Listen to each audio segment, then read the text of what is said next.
Okay.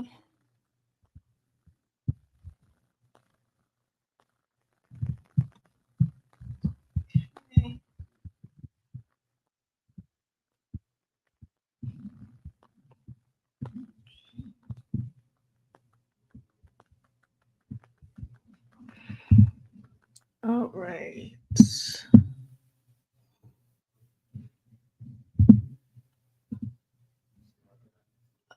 Live video.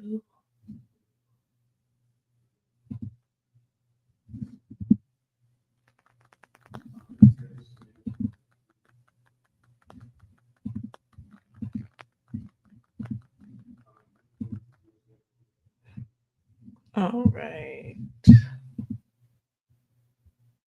Hello, everyone. Welcome, welcome, welcome in. This is NCLEX Jeopardy. We're going to start shortly, but in the meantime, introduce yourselves in the chat. I'm your host, Nurse Sam. Again, welcome to NCLEX Jeopardy, the return of NCLEX Jeopardy. Just a free and fun way for RNs and LPNs to practice their NCLEX style questions and really focus on the rationale in a way that leads to long-term retention. And it's fun and effective, okay? So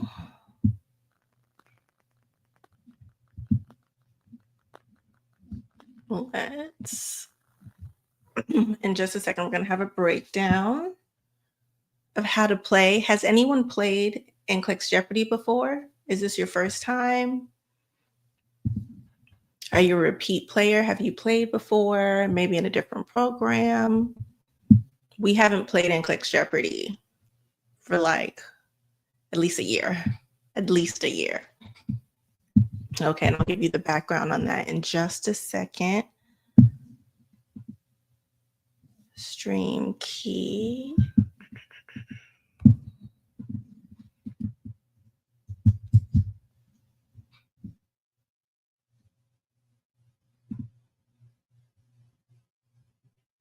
Okay.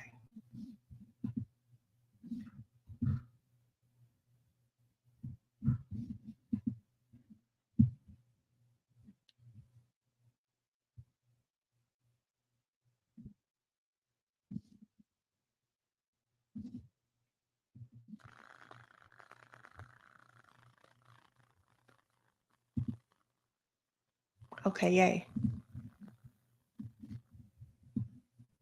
Great. So now we have our families all here. All right, let me go to the chat. Make sure you guys can you guys see me? Can you guys hear me? Let me know in the chat below or on the side, wherever you see it.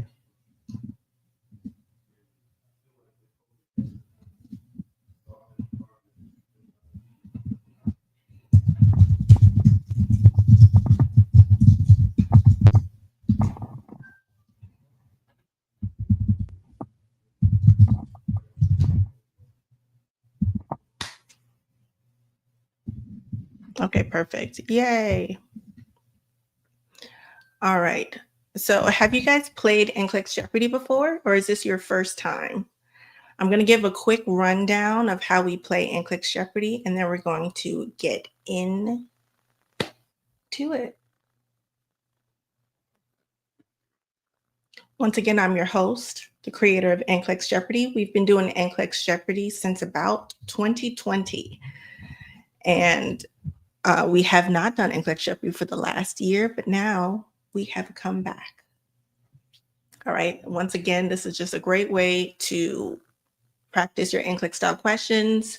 Doesn't matter where you are in your nursing program, whether it's your first semester, whether you are graduate already and preparing for your NCLEX, or anywhere in between, this is perfect for you because not only do you get the chance to do practice questions, which is one of the best ways to prepare for any exam, the NCLEX.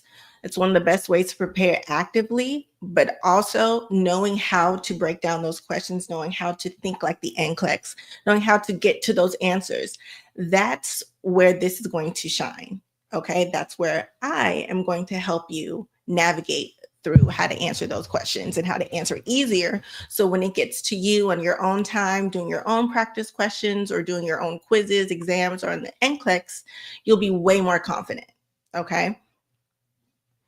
It's time preparing for the NCLEX PN next month. Okay, awesome. So this is amazing. Once again, I've been doing this NCLEX Jeopardy since 2020. We have had thousands of people that have participated, especially consistently, because we did this weekly and we're going to be doing this weekly every Thursday right here. They passed, whether it was their first time, whether it was their returning time passing the NCLEX after not playing it before, but once they were exposed to NCLEX Jeopardy and they actually understood how to answer the questions, and it wasn't just blindly answering practice questions, and they understood how to do it, that's when the progress started. Okay, so that's what we're going to do here. You're going to see the magic. Okay, so like any Jeopardy game, you have your 5 categories, and we have 5 questions per category. As you can see here, our categories reflect like the main categories that you can expect to see on any NCLEX review. We have a pharmacology, fundamentals, adult health, which is med-surg, by the way, maternity, and mental health. Okay. Throughout the next couple of weeks, as we are playing NCLEX Jeopardy weekly, that maternity is either going to be swapped out with pediatrics. Sometimes pharmacology is swapped out with dosage calculations. So there's going to be some minor tweaks to some of the categories here and there, but these are going to be the main categories for the majority of the games that we play. Okay, so again, 5 categories, 5 questions per category. We're going to play for the next hour. All right. How we're going to play is when I choose an answer, when I choose a question from a category and a number score, the question's going to come up. You're going to read the question, you're going to read the answer choices. In the comments, you're going to comment down what you think the answer is. Okay, it is Jeopardy style. So I want you to say what is and then say what the answer is. Okay, it's NCLEX style, so it's going to be numbered. The answer choices are going to be numbered. So you're going to have, like 1, 2, 3, 4. If it's select all that apply, 1, 2, 3, 4, 5, 6. So you're going to put what is 1 if you think the answer is 1. What is 3 if you think the answer is 3. If it's select all and it's multiple and it's 1, 3, 5, you're going to put what is 1, 3, 5. Okay. So what is that's going to signal to me that you are playing the NCLEX Jeopardy style. All right. And not just playing to answer. Okay. So if you really want to play for points, then that's how we're going to do it. That's how I'm going to keep track. If you say what is. So whoever's the first person to answer in the comments, first person that pops up that answers correctly, they're going to be the person that gets those points. Okay. The person at the end of this game in an hour that has the highest points, they're going to win a free complete nursing school study system. Okay, that has everything on the nursesam.com, everything that you're going to need in order to pass, whether that's pre-nursing school all the way to you passing the NCLEX, PN or RN, I have plenty of students that have went from PN, passed using my stuff, and then went to RN, passed using my stuff. Okay, so if you guys have any questions, drop them down below. If you are ready to play and you understand the rules, give me a thumbs up in the chat. Give me a thumbs up in the chat down below if you are ready to play NCLEX Jeopardy.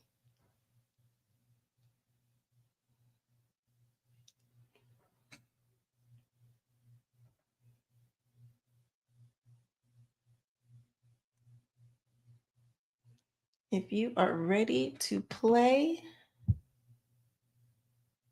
thumbs up. And make sure you're giving this live a like. Make sure you're sharing it so that any of your classmates can join in as well. Share the wealth. All right. So we have some thumbs up. Looks like you guys are ready. Let's go ahead and get into it. I'm going to give you guys, since this is the first time back, I'm going to give you guys the honors of choosing the first category. So here's our categories right here. Comment down below what category you want to go in first, and we'll take it from there.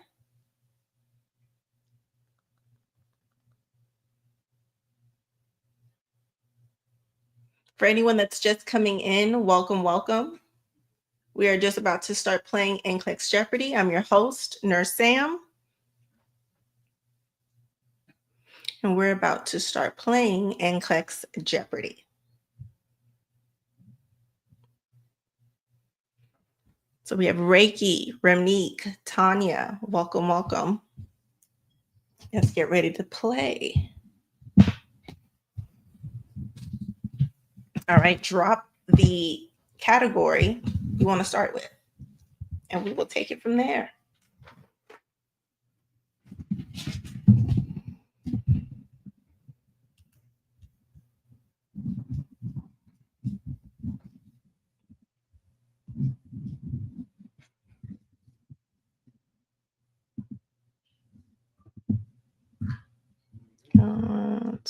Hello, everyone. All right, so I'm seeing funds, so let's go ahead and start with funds.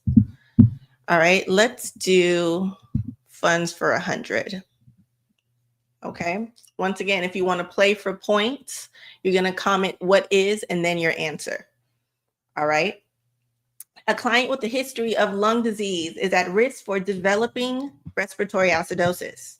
The nurse should assess the client for which signs and symptoms characteristic of this disorder. Is it 1, bradycardia? 1, bradycardia and hyperactivity. 2, decreased respiratory rate and depth. 3, headache, restlessness, and confusion. Or 4, bradypnea, dizziness, and paresthesias. What is our answer? All right. This is NCLEX style questions for both RN and PN. Let me see what you guys are saying. I'm seeing what is 2, 4, what is 3. All right, our answer is 3, 2, 1. Right. Here we go. What is 3? The answer is what is 3. First person to get that right was Bovana on Instagram. Congrats, Bovana. Welcome. And you are now on the scoreboard with 100 points. Okay, so the answer is 3, headache, restlessness, and confusion. Great job, everyone on YouTube, for getting what is 3. Now, if you didn't get what is 3, that's okay. I'd much rather, let me move my head. Let me move.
Could you guys not hear me?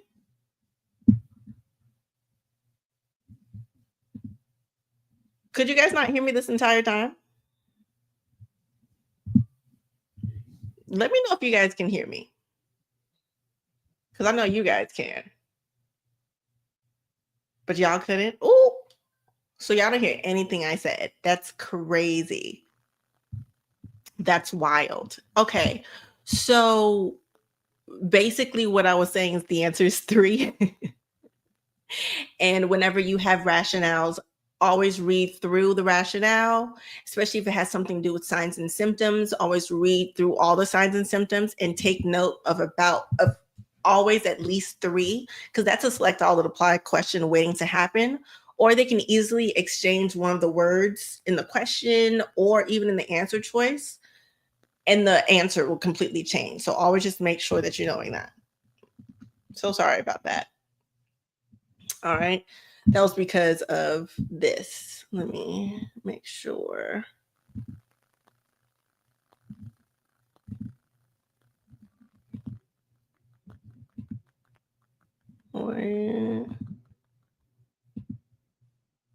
Okay, that's good enough. Okay.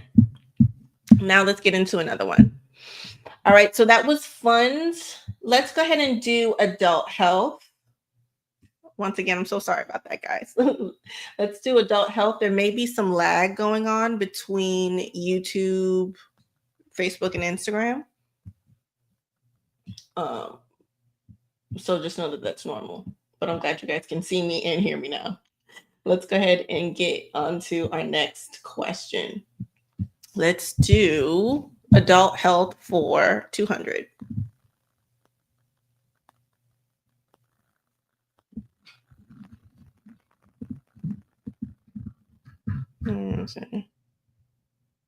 Okay, perfect.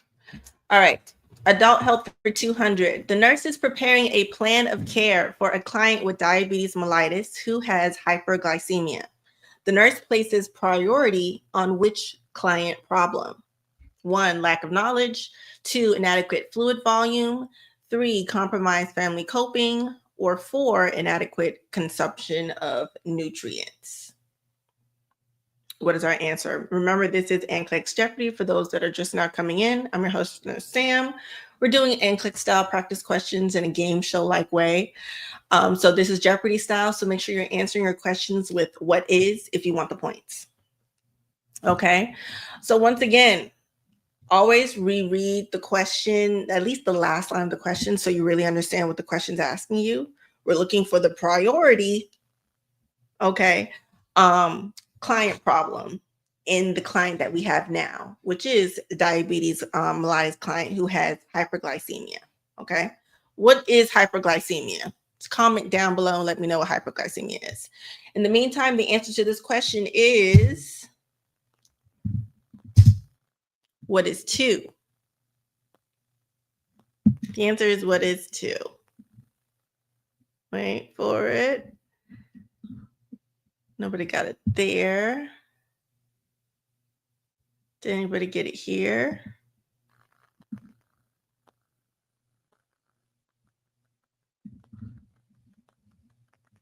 Right here. All right. Horton got it. It's what is 2? Horton got it. First, Ramneek got it. Great job. Hyperglycemia is elevated blood glucose, increased blood glucose. That's what hyperglycemia is. Okay. Hyperglycemia is not synonymous with diabetes mellitus. You can be hyperglycemic or have hyperglycemia and not have diabetes mellitus. Does that make sense? Hyperglycemia is the symptom, not the disorder. Just make sure you know that. All right. So Horton, great job. You are now on the scoreboard with 200 points. All right. Burana, you are right below that with 100 points. I'm so sorry. All right. Horton, 200. Great job. Let me see. All right. So there was a lot of people that said 1 and 4. 1 is lack of knowledge. 4 is inadequate consumption of nutrients. Let's break down this question and the answer choices. So it says an increased blood glucose level that hyperglycemia, will cause the kidneys to excrete the glucose in the urine. All right. This glucose is accompanied by fluids and electrolytes, causing an osmotic diuresis, which leads to dehydration. All right. This fluid loss must be replaced when it becomes severe. All right, then it says options 1, 3, and 4 are not related specifically to the information in this question, which is where a lot of people go wrong, especially with priority questions. Okay, picking an answer that has nothing to do with the situation. All right, and that's usually what it is with priority questions. It's not like any of these answers were wrong, they just weren't the best answer for this question in this scenario. All right. We were looking for the priority on which client problem. And whenever we're looking for priority, always remember MAN, M-A-N, Maslow's, ABCs, and nursing process. Okay. Once you go through all those, always look at safety, especially because client safety is the theme of the NCLEX. All right. Now let's go to another question. Let's do pharmacology. Let's do pharmacology for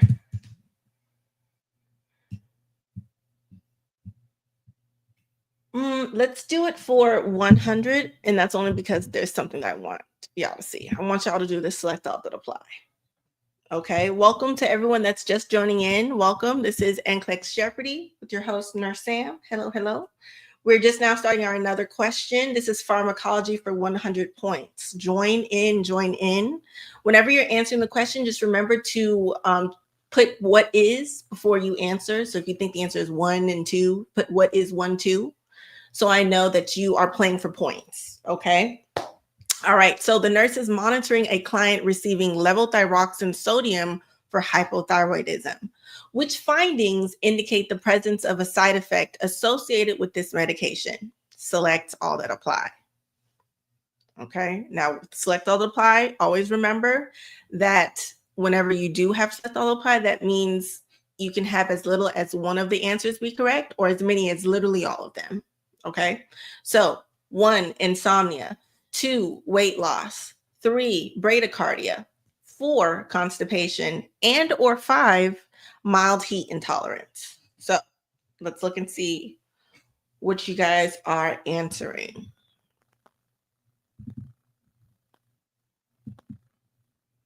All right, I'm seeing 3 and 4. Hey, Corn, how you doing, boo? Nakia, I see you. All right, 2, 4. I'm going to give you 10 more seconds and we're going to get into the answers, okay? I'm seeing 1 and 2, 2, 4, 5, 1, 2, 4, 1, 2, 5. Remember to say what is if you want the points. All right, let's get into the correct answer. And the answer is 1, 2, and 5. 1, 2, and 5. Let's look at the rationale. 1 is insomnia, 2 is weight loss, 5 is mild heat intolerance.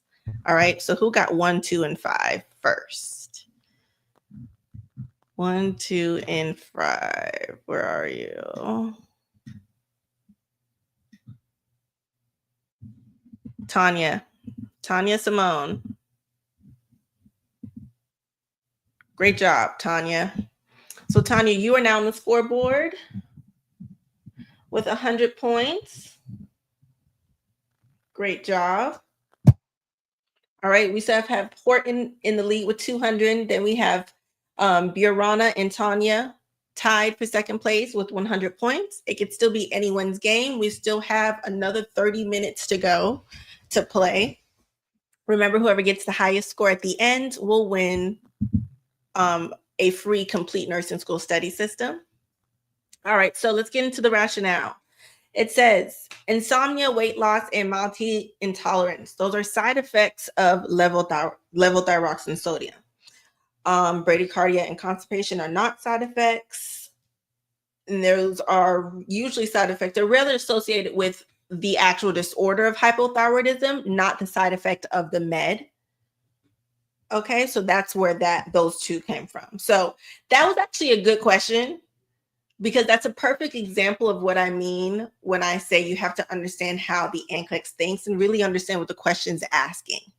Okay, it's not asking you for a side effect or not side effect. I'm sorry. It's not asking you for a sign and symptom of hypothyroidism. It's asking for a side effect of levothyroxine, which is used to treat it. So that's actually a perfect example of the type of question that you can expect on the NCLEX, just to see if A, you're paying attention, and if you're reading slow. Okay, that is a perfect strategy, not content, because you guys understood the content just based off your answers. I knew that you understand the concept. But the strategy is also just as important. You need both in order to pass confidently. Okay, so great job. It is once again 1, 2, and 5. Really quick for hypothyroidism, this is a comprehension check. Would you expect for the TSH to be increased or decreased in hypothyroidism?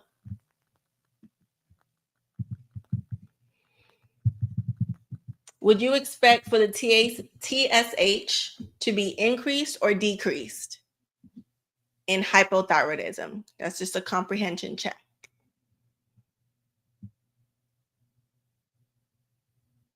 Is that TSH low or high?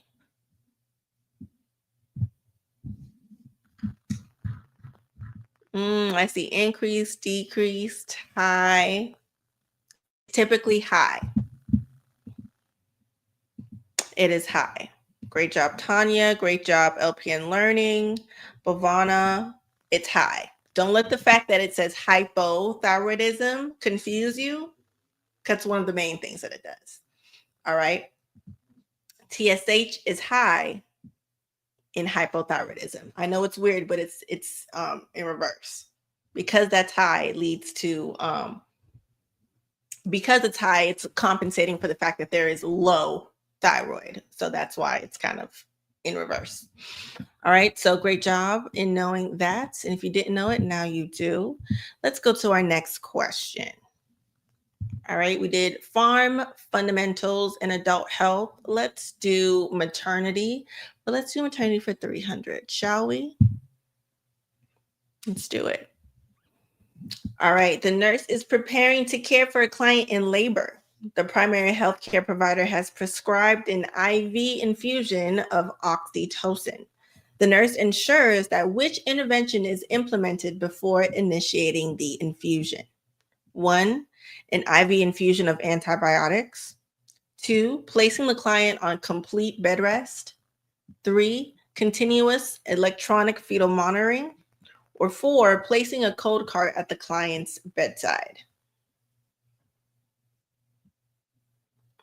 What is our answer? Always, after you read the question and all the answer choices and read them slowly, reread the last line of the question so you understand and are reminded of what the question's actually asking you. Okay, the nurse ensures that which intervention is implemented before initiating the infusion. What's our infusion? Oxytocin for our client that's in labor. All right, let me see what you guys are saying. I'm saying 3. What is 3? What is 3? What is 3? Is it 3? It is 3. Oh yeah, I think that was 100 across the board. Everyone got that. Great job. Great job, everyone. All right, first person though to get that was Remnique. Remnique was the first person to get that one. Remnique, welcome to the scoreboard. You now have 300 points, and you are now in first place. Remember, guys, it can be anyone's game. We still have a whole lot of time to go. All right, so great job, everyone. It says oxytocin is a uterine stimulant that's used to induce labor. All right, continuous electronic fetal monitoring should be implemented during an IV infusion of oxytocin. There's no data in the question to indicate the need for complete bed rest or the need for antibiotics. And placing a code cart at the bedside of a client receiving an oxytocin infusion is not necessary, not for that. All right, so yes, it is 3, the continuous electronic fetal monitoring. Great job.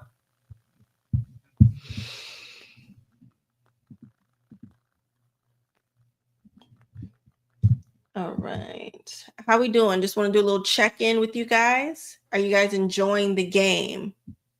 Make sure you are liking this live. Give me a thumbs up in the comments. Give me a heart in the comments if you're enjoying this, if you feel like you're learning a lot.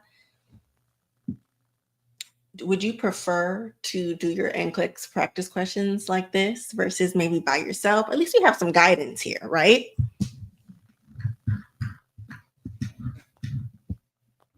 Yes. Yay, I'm loving it. Perfect. I'm glad.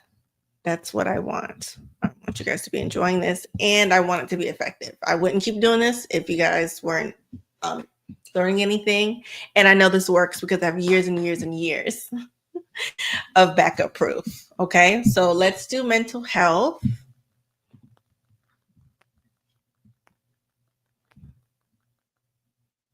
Let's do mental health for 300.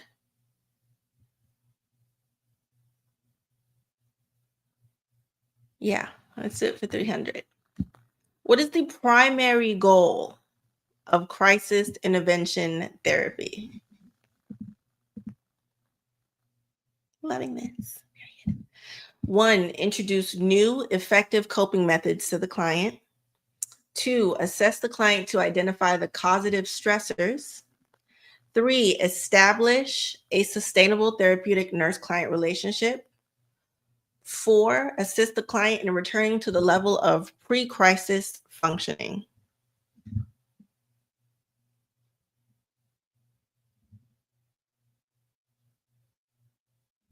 What is our answer? I'm seeing 4s and I'm also seeing 3s. I'm seeing 4s and 3s. So you guys are between the two. All right, so the correct answer is 4. Assist the client in returning to the level of pre-crisis functioning. That is the answer. Remember, we're looking for the primary goal of crisis intervention therapy. Okay. And again, the primary goal that is to return the client to a level of functioning that is equal to or even better than the experienced pre-crisis. Okay. That goal is reached through strategies that include the introduction of new coping methods directed toward the stressors that contributed to the crisis. The establishment of a therapeutic nurse-client relationship is a general goal for all nursing relationships. All right, so that's why it wasn't 3, it was 4. All right, so great job. First person to get 4 was LPN, LPN Learning. Great job. LPN Learning, got it. London, Love Nicole, Bovana, Miss Trina Pooh, Simply Just Joe. Great job, guys. Tanya. All right, so LPN Learning. Great job. You are now on the scoreboard with 300 points. You and Ramneek are tied for first place so far. Then we have Horton with 200 and Bovana and Tanya with 100. Okay, it can still be anyone's game. We can still get on the board as long as there's questions to be asked. Okay. All right, let's keep going. Great job, guys. And again, if you have any questions with any of the questions that we're going through or anything that's maybe said in the rationales, just go ahead and comment them down below so we can go ahead and address them right here, right now, because I'm sure maybe someone else has the question or it's just great clarity for future reference. All right, so we have done every category so far. Great job, great job. Let's go ahead and start over. Let's do another 300. Let's do pharmacology for 3. Okay. Levofloxacin is prescribed for a client. While teaching the client about the medication, what should the nurse tell the client to take the medication with? Is it 1, water, 2, an antacid, 3, a zinc preparation, or 4, an iron supplement? What is our answer? All right, I'm seeing what is 2, but I'm also seeing what is 1. Ooh, it's battle between 1 and 2. The battle between 1 and 2. 1 is water and 2 is an antacid. Can someone tell me your reasoning behind why you chose what you chose? So if you chose water, tell me why. If you chose an antacid, tell me why. I want to know, and this is for you as well and everybody else. I want to know your reasoning behind choosing it. And that's not to pick on you, and it's not for anything, but I want to see how you're thinking so I can help guide you into thinking like the NCLEX if it's not the correct answer. All right. So while you guys are telling me why you chose what you chose, let's see what our correct answer is. And 3, 2, 1. The answer is 1. Water. The answer is 1, water.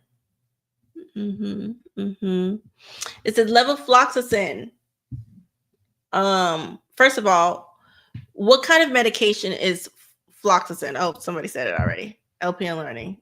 It's an antibiotic. It says the class already. It's a fluoroquinolone. And that's one of the popular ones that you should know when it comes to pharmacology and antibiotics, right? It says that should be administered with water. Let me see what your reasonings were.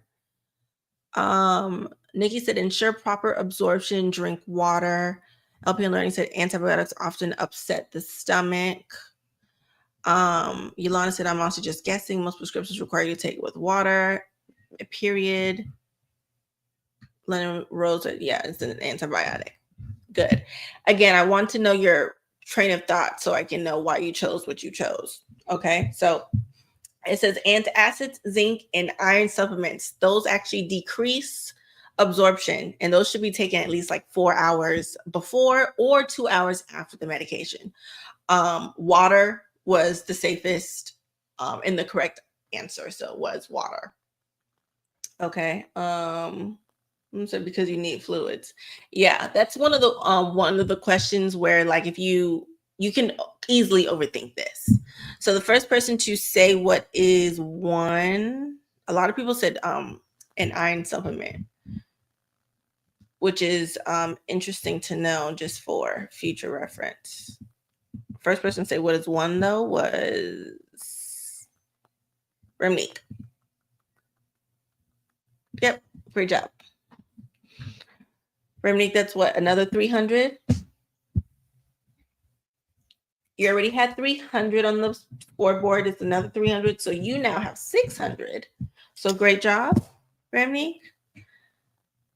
There's still time, everyone. No offense, Remnick. But I'm just letting them know they can still grab that crown. Okay. This is like Mario Kart at the end, right before you get to the finish line. That's what it's going to be. All right. So great job, guys. There's something that I want to ask you guys. I won't. I'll do it. I'll ask you that question in the next one. I won't say that to y'all now. All right. So next question. We just did farm. Let's do funds. But let's do funds for 400. All right.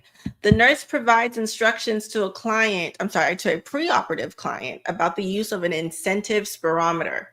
The nurse determines that the client needs further instruction if the client indicates that he or she will take which action. 1, sit upright when using the device. 2, inhale slowly, maintaining a constant flow. 3, place the lips completely over the mouthpiece. Or 4, after maximal inspiration, hold the breath for 10 seconds and then exhale.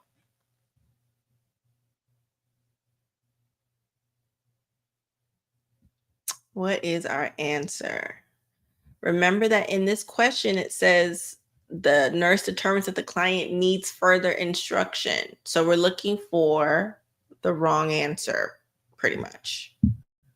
All right. I'm seeing majority 4s from you guys, but I do see a 3.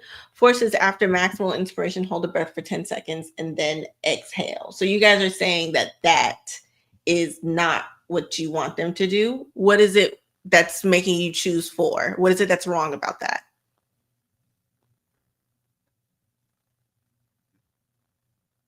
What is it that's wrong about that makes you want to give them further instruction and for them saying after maximal inspiration, hold the breath for 10 seconds and then exhale? Tell me why.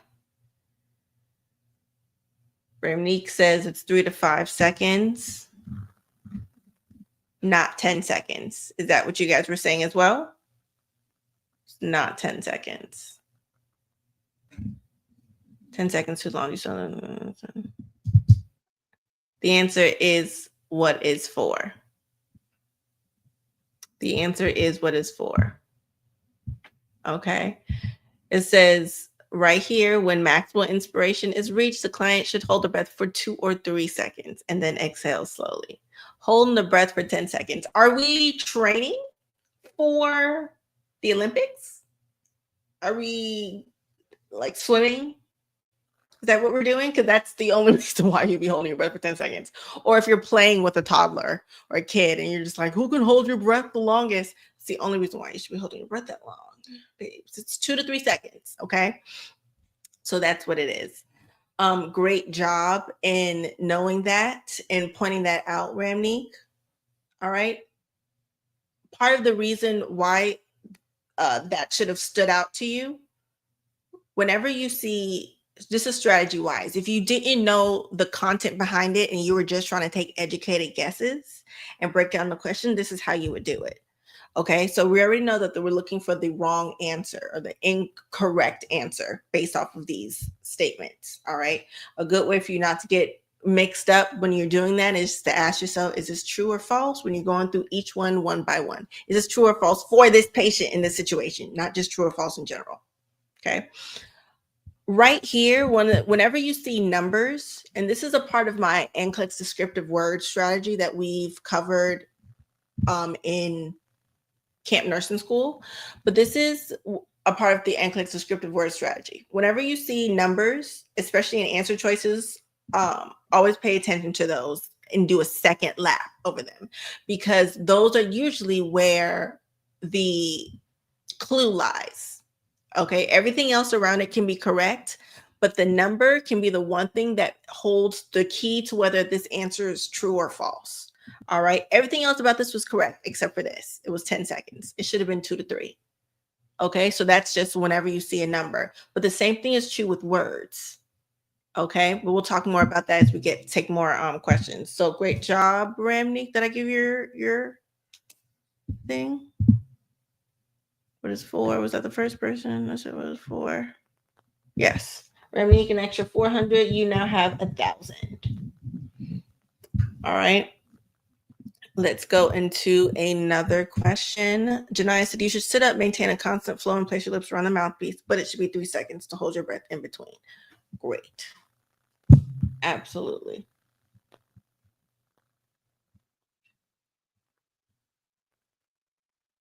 All right, now let's do another one.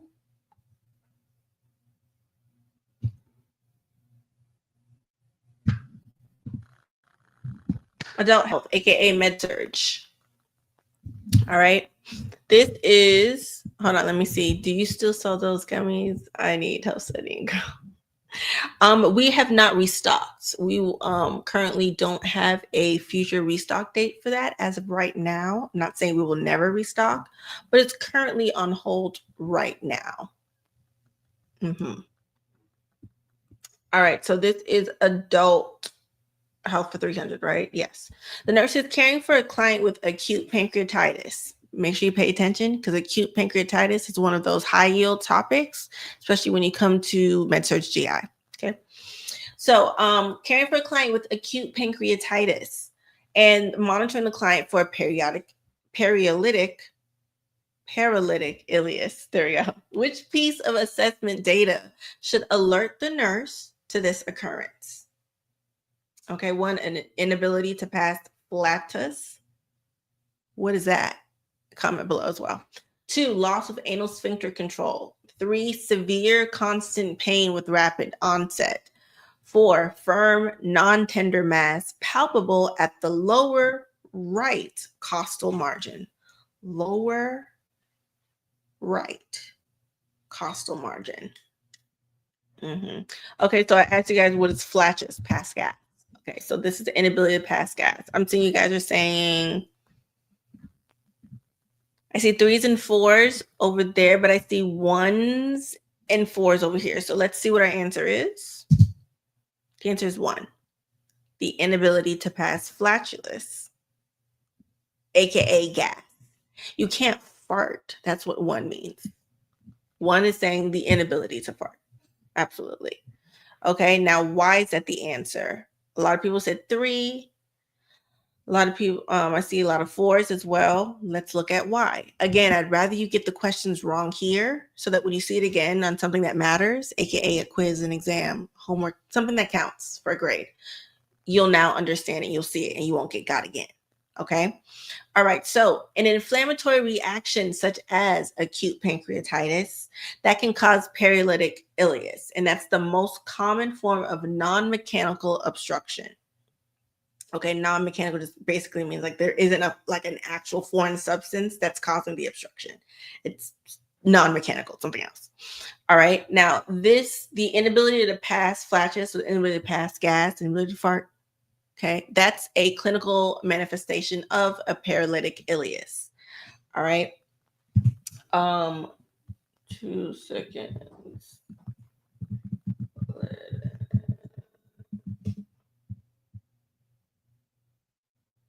All right. So when you think about paralytic ileus, I want you to think about just like it's when the peristalsis stops. There's a halting to it. So just think about like a train on train tracks. It's supposed to be going all the time. The train just stops.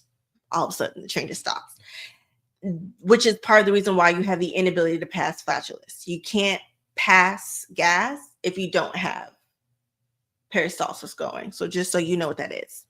All right. Loss of anal sphincter, that's not a sign.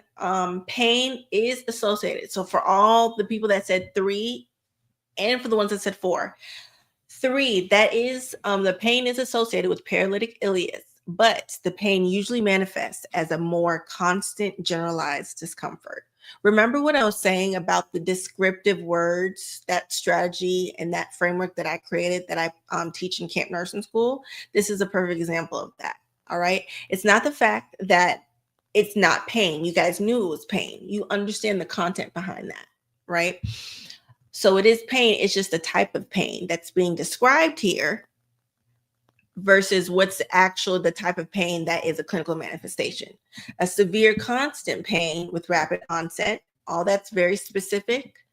All right, the type of pain and how it comes on versus the pain that's constant in a generalized discomfort. So the pains do not match. That's why that answer was not it. It's not the fact that they don't feel pain. They do. It just is not the pain that's described. So always make sure you're paying attention to, especially when it comes to pain, any descriptive word around pain. Severe, mild, moderate when it comes to severity. All right. And the location of it. Is it in one specific place? Is it generalized? Make sure you pay attention to that, because it's an easy way for the NCLEX to throw in another word to throw off the entire answer. So you choose that one because they know it's pain, but you didn't catch the fact that they said maybe moderate instead of severe. That's an example of descriptive words. All right. And then 4 says that's the physical finding of liver enlargement, a firm, non-tender mass palpable at the lower right costal margin. That's liver enlargement. All right. That's not a sign of intestinal obstruction or paralytic ileus. Okay. So now you know. All right. Now let's get into another one. Let's do maternity.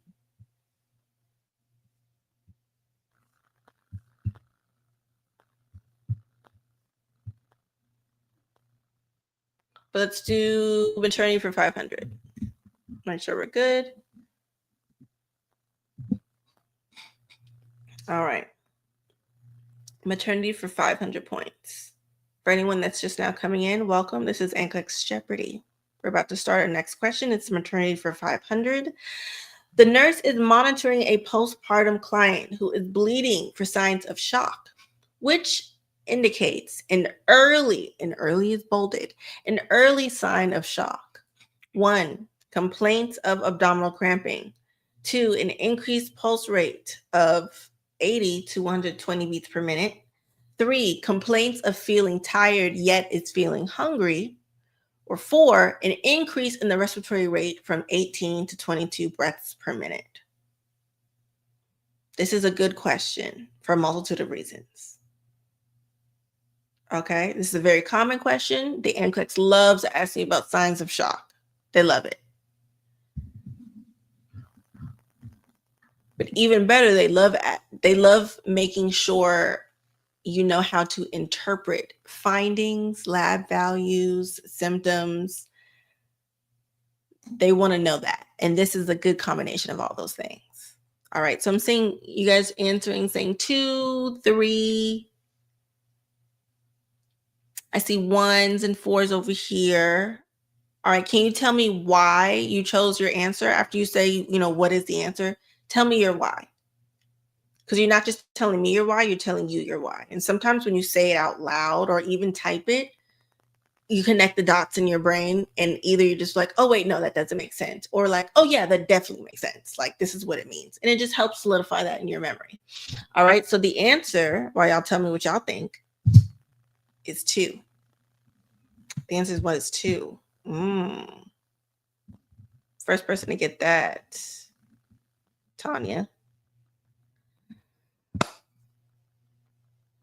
First person was Tanya. Tanya, you're already on the scoreboard with 100 points. You just got another 500 points. So you now have 600. You're right behind Remnique. Great job. We still have time, y'all. Still anyone's game. Okay. All right. So the answer is what is 2? Great job. Tanya, great job. Remnique, great job. Miss Trina Poo, second. Simply Just Joe. Halima, Bhavana, More of Mora. Great job. So it says, second set of questions asked for signs of shock, not bleeding or hunger. All right. So the answer is what is 2? An increased pulse rate of 80 to 120 beats per minute. All right. Let's go back to our question. Let's think about our situation. Let's think about our client. We have a postpartum client. Situation, bleeding from signs of shock. Who's bleeding? And we're looking for signs of shock. My apologies. All right. Now the question's asking us, which indicates an early sign of shock. Okay. Emphasis on early.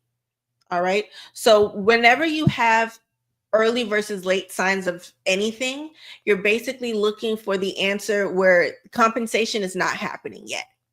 Okay, it's an early sign, compensation is not happening. So it says during the 4th sign of labor, the maternal blood pressure, pulse, and respiration should be checked every 15 minutes during the 1st hour. Okay, a rising pulse is an early sign of excessive blood loss because the heart pumps faster to compensate for reduced blood volume. Okay. Actually, I said that in reverse.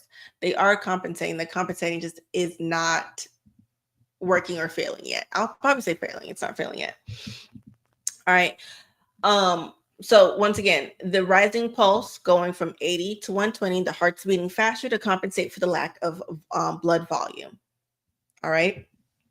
The blood pressure will fall as the blood volume diminishes, but a decreased blood pressure is not the earliest sign of shock. Okay. An increase in respiratory rate from 18, and then it says 120, something else besides 120, from 22 actually breaths per minute. That's not a concern, and that's actually within normal range. I was going to ask you again, is this normal or abnormal? That's another thing when it comes to lab values or interpretations, especially in like med surg. They're not just going to tell you like they're not just going to give it to you plain. They're going to want you to interpret and to analyze the results that they give you. Like, is this high or low? Is this normal, abnormal? Is this expected or unexpected? That's what they want you to kind of like gather and deduce from whatever they're giving you. So it's kind of like a puzzle, to be honest. Question. With shock, can a client be confused? I picked 3 because she said she was giving 2 different emotions. Complaints of feeling tired, yet is feeling hungry. I'm glad you said that. That's a good question to ask. Okay, so even with this, the complaints of feeling tired, yet is feeling hungry, those aren't opposing emotions. You can feel tired and feel hungry and not be confused. I'm tired and hungry right now, but I'm not confused. If they were maybe saying something that was like totally off the wall, that was a clear indication of like an altered mental status, someone to be confused, like them saying, there's snakes on the, actually there may be snakes on the floor, but them saying like something off the wall. And that's how the NCLEX will do it. They won't just give you kind of confused statements. They're going to give you some statements where you're going to be like, this person's confused. There's no doubt about it.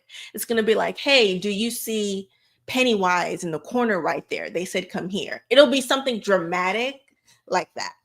Okay. So yeah, that's why it's not 3. Cool. We understand why it was this. We're good to go. All right. Let's go into our next. Did I give points? Yes, that was Tanya. All right, let's focus on the 500 since we're getting to the last 10 minutes of our live. Okay. Let's do 1, 2, 1, 2, 1, 2. Let's do mental health for 5. All right, mental health for 500. A client states that she was raped a few weeks ago, but still feels as if it just happened to me. Which response should the nurse make to the client? 1, it is very, very hard to get over these types of feelings after being raped. 2, what do you think you should do to reduce the likelihood that you will be raped again? 3, tell me more about what happened and what causes you to feel like the rape just occurred. Or 4, it's hard, but try to keep a sense of perspective. After all, it's been a while since the rape occurred. What is the answer? And then tell me why you chose the answer. Okay. And also, just a little side note, process of elimination is a very valid reason why you choose an answer, by the way. Like, because I know it's not this XYZ. I know it's not this number. That one just don't make sense. That's a perfectly good, and I actually encourage that strategy. Okay. Dwindle down the answers. Get to the last 2. Right. All right. So I'm seeing lots of 3s. Remember, this is mental health. And whenever you think mental health and with NCLEX style questions, I want you to think safety for like, especially with suicidal ideation or like safety with behaviors. And I want you to think therapeutic communication. Oh my gosh. You will, I don't know if you have mental health or went through it yet, but you will definitely know what I mean when you hear therapeutic communication. The answer is 3. So great job. The answer is 3. Lots of, wait, actually, let me go back down. Boop, boop, boop. Just had the question. First person to do this one. Ooh, by milliseconds. Tanya, you beat Caring Hart over here on Instagram. You beat her by like milliseconds. But Tanya, you got that one right. A lot of people got that one right. Great job. Tanya, Sarah, Ramnique, Horton, Bovana, Miss Trina Poo, Simply Just Joe.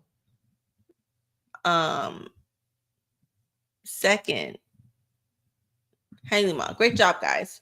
All right, so it says the correct option explores the client's thoughts and feelings directly and fully. At the same time, it conveys an unhurried, non-judgmental, and supportive attitude that is therapeutic. Okay. The client needs reassurance that these feelings are normal and may be expressed in this safe care environment. Avoid any option that places the client's feelings on hold, that blocks further communication, or is likely to increase the client's fear. When you just read an answer choice that it's giving you, especially when it's like a form of a response, and it's something so off the wall, you're just like, okay, I know that's rude. Like, for reasoning, because that one's rude. That's very valid. All right, you guys are saying you're looking for something therapeutic to get the client to express their feelings. Exactly. You want to encourage open communication, open-ended questions. Great job. Therapeutic communication, like I said, anything that's therapeutic, you definitely want to do. What's this, 500? Tanya, you had 600 points. I'm going to add your other 500. So you now have 11 points. So you are now in first place above Remneek, who has 1,000. Then we have LPN Learning with 300, Horton with 200, and Bovana with 100. Okay, we have one more question to go. Who is going to win? Let's see. Let me see what else you guys are saying. Let's see whether the nurse cares enough to hear the patient out and get to the cause of why she's feeling that way. Okay. All right. Let's go to our last question. And of course, we're going to do a 500 pointer.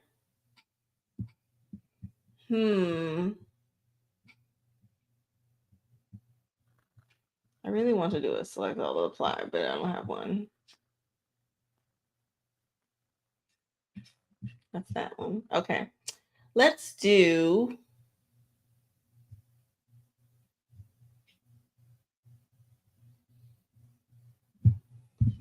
pharmacology for 5. Let's do pharmacology for 5. I know we only got together for an hour, but we're going to be doing this every Thursday though. Every Thursday, 7 to 8. We started a little bit later, so that's why I want to go a little bit over 8, but yeah.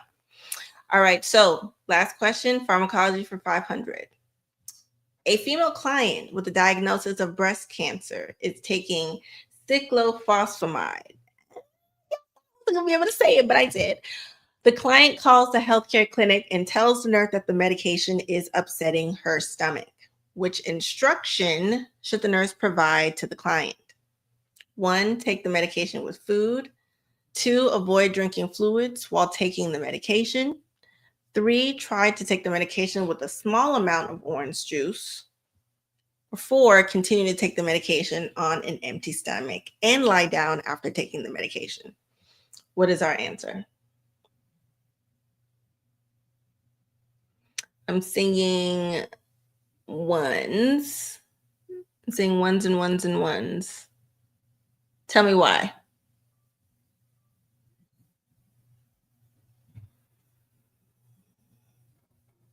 Tell me why you chose 1.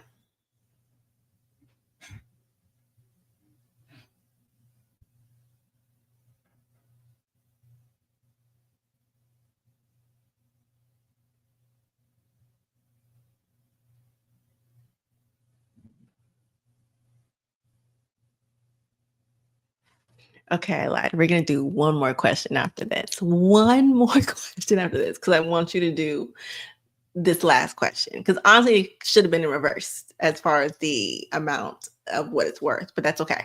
It's okay. So the answer to this question was, what is 1? What is 1? I'm going to tell you from a content standpoint. I'm also going to give you some tips from a strategy standpoint. Let me see what you're saying. I believe the teaching for that medication is if to take with food. I think that I've seen this question before. I'm so glad you said that, Caring Heart. And then when I was asking you guys, absorption, GI irritability, food will help with irritation. I'm glad you said that, Tiffany. Okay. Does anybody know what this medication is? Besides the fact that we know that this patient is taking it for breast cancer, does anyone know what this medication, cyclophosphamide, is? Does anybody know what this medication is? Raise your hand. Say aye. Off the top of your head, do you know what it is? If you do, you're awesome. If you don't, you're also awesome, because it's honestly the answer to that question of what the medication is doesn't have an effect on the answer to this question. It's great that it's letting you know what it is, but it doesn't have an effect on this answer in this question. This question is asking you, what should the nurse provide to the client that's having a reaction to this medication? A reaction that you can have for anything else. Mind you, this whole first sentence can be changed with another one. Maybe they could say female client is taking metformin. Everything else would be exactly the same. Okay, and I say that to say whenever you have a question, whenever you have a medication, this is pharmacology tip 101. Whenever you have a medication that is causing GI upset, which there's a lot of medications. I know you guys have done your pharmacology drug cards. Okay, these are the ones that I've done, and I've printed these out. That's in the complete nursing school study bundle for whoever wins. Do you know how many medications cause GI upset? That's a side effect, and a lot of those side effects are expected side effects. There's nothing you can do about that, unfortunately. It comes with taking the medication. That's why I used metformin as a perfect example, because the same thing applies. The same thing that I'm saying applies to metformin, because it's still a medication that causes GI upset.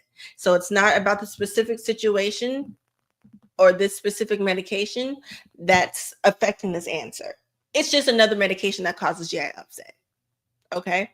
So whenever you have a medication, no matter what it is that causes GI upset, the intervention, the nurse teaching, the nurse implication that you can do to help manage that. Once again, you can't cure that. You can help manage it. That would be to give it with food, or to advise them to take that medication with food. Not taking it on an empty stomach is one of the easiest ways that they know to question you about how to make sure that that's managed. Does that make sense? Someone do it with phosphorus. That's funny. So yes, reduce upset stomach equals take with food, no matter the medication. So just know for future reference, whenever you see that, you'll know it. All right. So yeah, just like I said.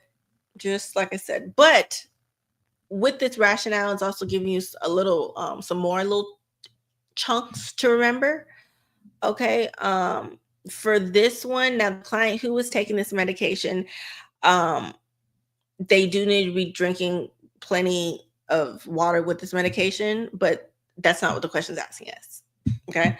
Orange juice, or a small sip of orange juice, that would cause and increase the GI upset because it's acidic. All right, that's gonna actually help.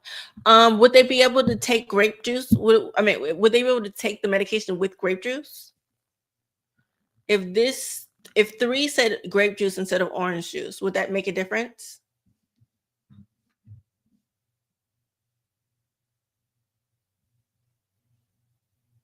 Let me know. No, it would not make a difference.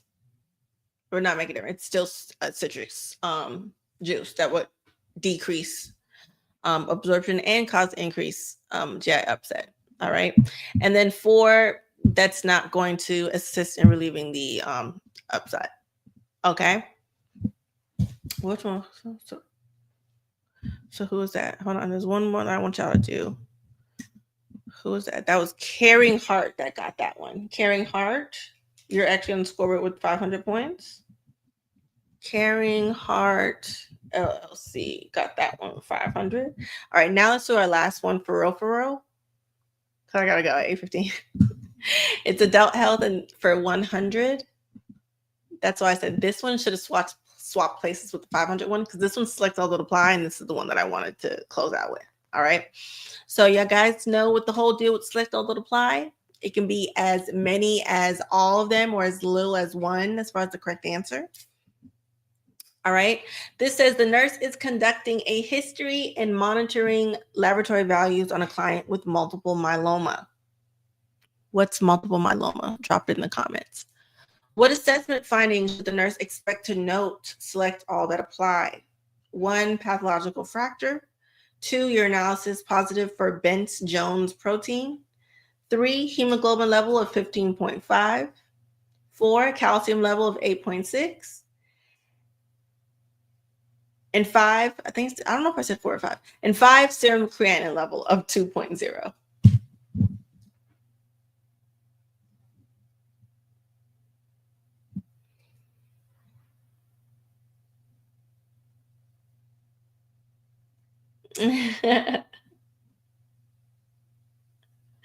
For those on Instagram, Remnique said, I literally saw this question somewhere yesterday. It's so crazy. Exactly. It's one of the great things about NCLEX Jeopardy. You start to realize that this kind of crosses over with whatever review that you're doing in your class or in your own personal time. Because when you take enough practice questions, you start to see the same ones over and over again for good reason. They can only ask you so many things. So the more questions you take, the better. That's what they say. Taking questions, quality questions, one of the best things you can do. Okay. Now, Remnique, since you just saw this question, you're not going to get this one wrong, right? You're going to get this one right? Right. Okay. Now, after you guys tell me your questions, your answers, I'm going to always ask you to tell me why you chose what you chose, or why you didn't choose what you didn't choose, whatever one is better for you. All right, so I'm seeing your answers.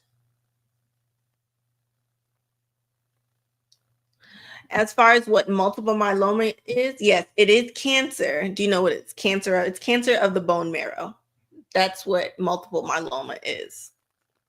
Okay, so now that you know that, kind of like step one, that's your client. Always look at your client, look at the situation, and then look at what the question's asking you. So our client is a client with multiple myeloma. With a situation, we're looking at laboratory values from that client. Question, what findings should we expect to note with this patient that has multiple myeloma? Okay. Let's see what our answer is. 1, 2, and 5. The answer is 1, 2, and 5. Great job, Ramnique, for getting that one. 1, 2, and 5. Great job. So you got that. So you now have 1,100. So you and Tanya are actually tied for 1,100 points for first place. So the answer is 1, 2, and 5. Let's go through it. Okay, I already gave you the client situation and what the question's asking us. Now let's go through each of the answer choices and see if that corresponds or correlates with what situation we have going on. Okay, it says multiple myeloma. What is it? You got to know what it is, right? That is a B-cell neoplastic condition, cancer, okay, characterized by abnormal malignant proliferation of plasma cells and accumulation of mature plasma cells in the bone marrow. That sentence just pissed me off. Just say bone marrow cancer. Don't do that. Don't do that. But yes, that is the very long and politically correct way of saying bone marrow cancer. Okay. The client with multiple myeloma, though, they may experience pathological fractures. Okay. So just think about it. We have cancer of the bone marrow. What is the bone marrow responsible for? And if we have cancer or bone marrow that's not functioning correctly, right? Remember, bone marrow is what produce like our bone clasts, like our stem cells, actually. All right. So we have dysfunction of that. We can expect some bones that are very brittle. Okay, you can expect very brittle bones, which is why they have frequent pathological fractures, to be honest. Hypercalcemia, all right, anemia, recurrent infections, osteoclast. Great job, Remnique. And renal failure. All right, so that's 1. It says 2, or in addition, the Bence-Jones proteinuria, which is the number 2, the urinalysis that's positive for Bence-Jones protein. That's a finding. That's just a part of multiple myeloma. That just goes with it. All right. Serum calcium level of 8.6. This is where the interpretation part comes on the NCLEX.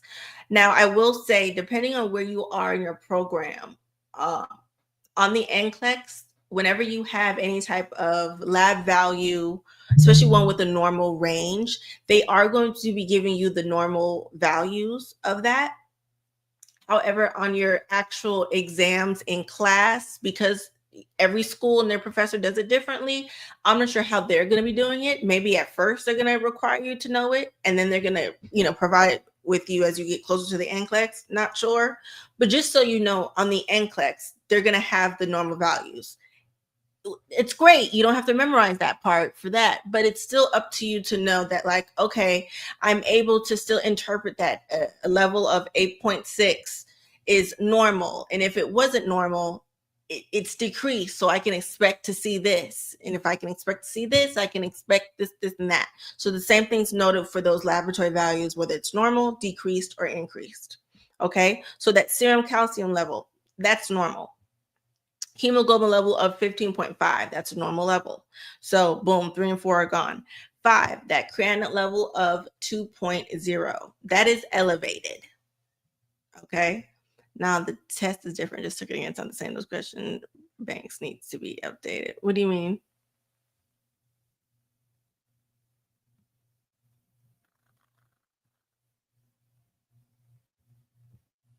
The NCLEX isn't a test bank. So your questions aren't going to be the same. I'm talking about practice questions. Those are always going to differ. But what it's asking, NCLEX style questions, those are going to be the same. I have taken thousands. I have helped thousands of students take thousands of questions. I have helped write NCLEX style questions. Yeah, they ask very similar questions. So yeah, serum creatinine of 2.0, that is indicates elevated, indicating a renal problem.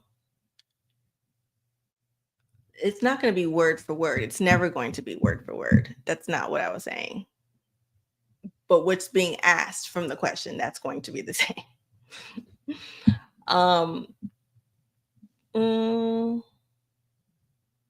That was the last one. Yes. Okay, so that was the last one. Right now we have a tie between Tanya and Ramneek. Okay, Ramneek, I know you have the complete bundle. Tanya, do you have the complete nursing school study system?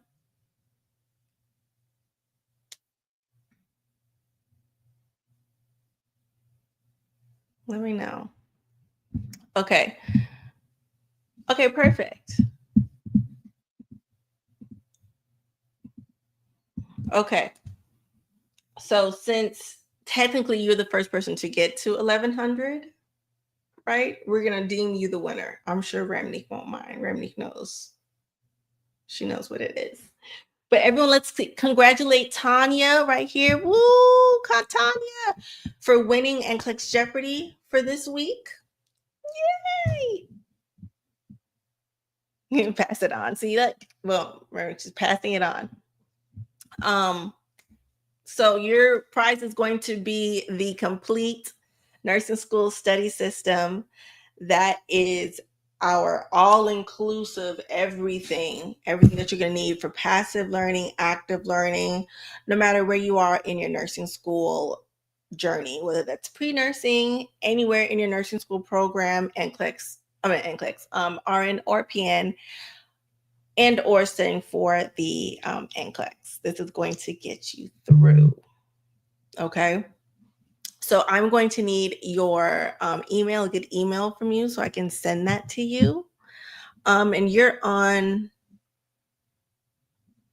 Instagram, not Instagram, you're on YouTube.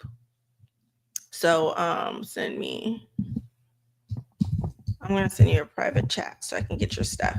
But how did you guys like NCLEX Jeopardy? All right, we're going to be doing this every Thursday at 7 p.m. right here on Instagram Live, YouTube Live, wherever you guys are. We're going to be doing this again. The links are already on my page, so you can set an alarm for that or notification for that, so you won't forget. You'll be reminded so you don't miss out. But we're going to be doing this every week throughout the month of April. And I want you guys to attend or try to attend every session so you can tell me, and so you can start to notice yourself the increase and improvement in confidence and the improvement in the amount of answers that you're getting correct without having to overthink. So the difference in how you are now versus how you're going to be at the end 4 weeks from now, I want you to see how that feels, because I've seen it year after year after year. I won't say patient, student after student, and I want you to feel that same feeling of feeling like, oh my gosh, I can do it. And that's exactly why we're going to be doing this every week. It has worked and it's going to work again, and I can't wait for you to experience that. This is my first time doing it. I loved it. Yay, it was so fun. Can you do a live about how to break down the questions? Yes, we actually did lives on that in Camp Nursing School. So simply just, Joe, if you are not in Camp Nursing School, if none of you are in Camp Nursing School, I highly, highly encourage you to. It's $9 a month. It's our community where we do question breakdowns. That is your kind of like funnel in your hub. If you were ever interested in one-on-ones, I only take from those that are in Camp Nursing School, just so I know that you're serious about wanting to actually learn how to answer these questions, how to break them down, how to think like the NCLEX. So we did I have multiple things about that in there, but I will also do another live for you guys free that actually gives that same breakdown, so you guys can start to do that. And then we'll practice doing this on Thursdays. Cool? All right. I hope everyone learned something. I thought maybe the fast was wrong. Let me see. Loved it. What does this bundle look like? Oh, so the great thing about the complete nursing school study system, I wouldn't even call it a bundle, which is why I didn't. It's a system, because that's exactly what it is. It contains all the bundles, all the guides. When you get the link, it's not just a download link. It's more like a access link. And you're going to have folders, and inside those folders, and those folders are organized based off of where you are in your nursing school journey. You have a pre-nursing folder that's going to have the pre-nursing bundle, as well as all the individual pre-nursing guides in there as well. So you can either print them all at once in the bundle or print them individually. If you don't want to print and you just want to access them digitally, you can do that as well. And that's pre-nursing. You have the same thing for nursing school, NCLEX prep, NGN. And then my favorite part about this, which is different from how all the other bundles are, you don't just have the information, you have active recall worksheets and information that in workbooks that help you with retention, long-term retention especially. Remembering anything that you studied, just better ways of how to remember and actively recall the information instead of just passively putting it in. So that's the best thing, the greatest point about the complete nursing school study system. It's your passive learning and your active learning in one. So it's truly an all-in-one, best of both worlds and best of all semesters type of resource. So I'm very excited for you guys to get this. And I'm very excited for you, Caring Heart, for you to get this one as well so you can explore it. All right. So I will see you guys next week right here. Make sure you go to my page so you can see the link, so you can bookmark it. And I will see you next week for brand new questions and a whole new game of NCLEX Jeopardy. Thank you guys so much, and I'll see you then.